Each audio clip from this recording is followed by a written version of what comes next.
Hey guys, Darren here, ready for video number 2 of our scale sequence exercises picking technique videos. So this video we're actually getting into the scale exercises that I use. And the first thing we're going to do is establish the scale pattern that I use. And so we're going to start on the low E string, and we're going to start at the 5th fret. We're just going to be basically using an A minor scale. So on the low string, I'm going to do it on the 5th fret in case you're playing acoustic and you might have trouble at the 12th fret. So this way, if you're on acoustic, you can do it starting at the 5th fret. But once we get this patterns, you can move it anywhere over the neck. So the scale pattern that we're using again is A minor. And on the low string, you're going to go 5th fret, 7th fret, 8th fret. And then the next string up, same thing, 5th fret, 7th fret, 8th fret. And then the next string up, which is the D string, we're going to go 5, 7, 9. And then on the next string, which is the G string, we're going to go 5, 7 only. And then on the B string, we're going to go 5, 6, 8. And then on the high E string, we're going back to 5, 7, 8. So we're going.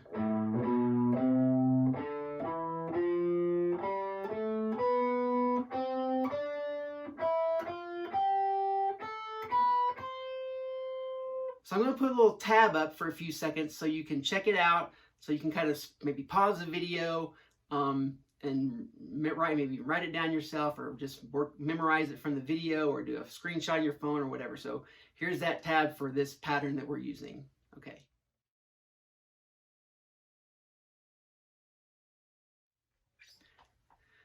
Okay, now that we have our scale pattern we're going to use, we're going to put it into a sequence. And so this sequence is one where we're going to start at the 5th fret of the low string, the first note of the scale, and we're going to go up 4 notes. Okay, and then after that, we're going to go up 4 more notes, but we're going to start on the 2nd note of the scale. And then we're going to start on the 3rd note of the scale and go up 4 more notes. So you start this kind of ascending sound.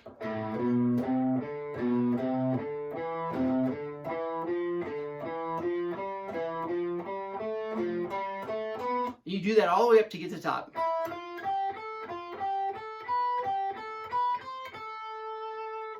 Okay, and here's a tab that I'll leave up for a few seconds. You can either, again, pause it and memorize it, or take a screenshot on your phone, whatever you need to do to kind of get this document so you can work on it. Okay.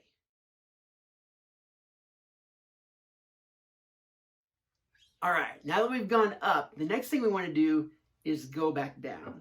So we're going to start at the top note of the scale, which is at the 8th fret of the high string, high E string, and you're going to go down 4 notes.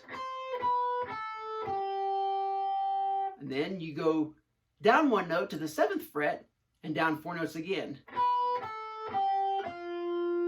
And then go down another to the 5th fret and go down 4 more notes. So when you put that together, it goes like.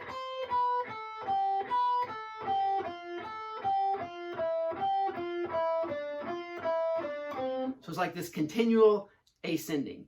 So here's a tab for the scale down, or the scale sequence down, so you can, again, take your screenshot or whatever method you're using to get these tabs to yourself. Okay, so check that one out.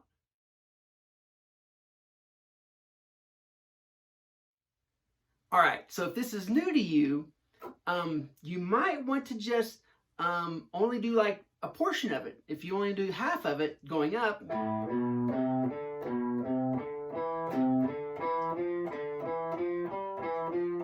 just go up however far you feel comfortable with, and maybe gradually increase it. And same thing for going down.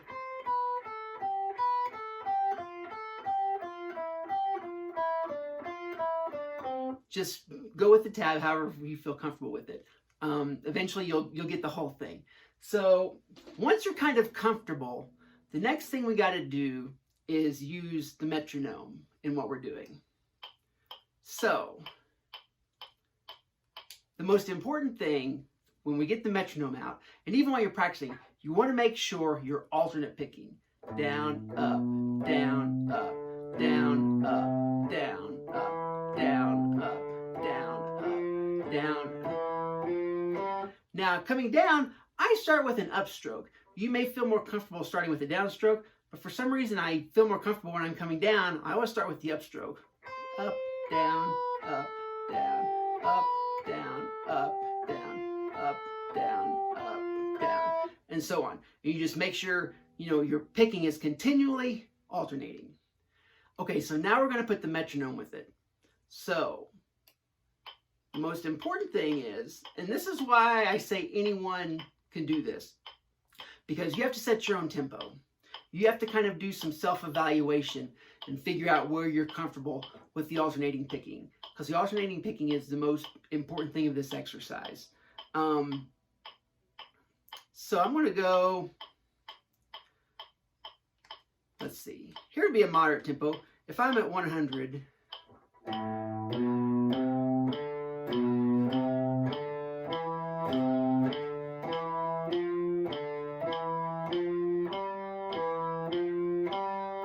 and you continue your alternate picking. If you're having a real hard time with alternate picking, set the metronome a little higher and let 2 beats go per pick.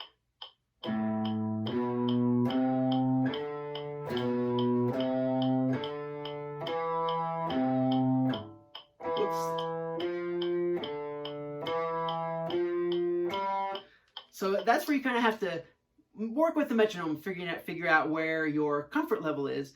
And then, again, the most important thing being alternate picking, being clean, being on time with the metronome, and just take it slow. And what will happen is you will build muscle memory. And as your muscle memory builds, you'll be able to increase the speed. But don't be discouraged at how slow you have to start off, because your muscles will they'll kick in pretty quick. You know what I mean? They'll get it. They'll get it. You just got to take a little practice and patience. I tell people, if you can do this for 15 minutes a day, you know, you'll be on the right path. Okay, a few things I want to mention. I'm sitting down for this video, so you can see me talk and you can see my hands on the guitar at the same time. But usually when I'm playing, 99% of the time, I'm standing up. That comes from my cousin Kevin. When we were kids, he was like, you know, where do you want to sound the best, when you're standing on stage or when you're sitting in your room? Well, you want to sound your best on stage.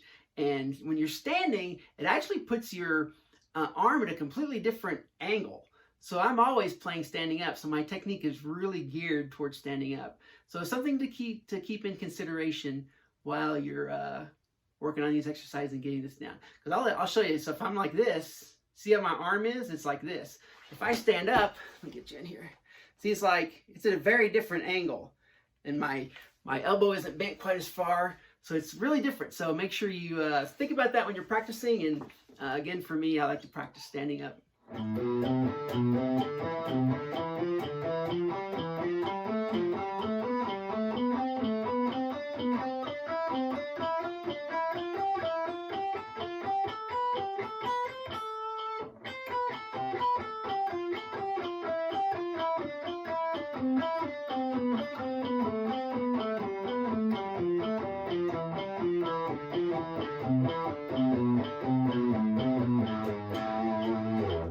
So that's me playing those exercises in full. YouTube has a little gear. If you hit that gear, you can play things back at 50%, 75%, maybe even 25%. So if you want to practice with me, practicing with a metronome, click that gear and slow it down, and you can practice with me as well. Okay, just another tip. So that's it. It's that simple. You've got the tabs. You've got a little bit of direction of how to work with the metronome. Work it to where you're comfortable, and good luck, and we'll have another video for you soon with another sequence. Thanks so much. We'll see you.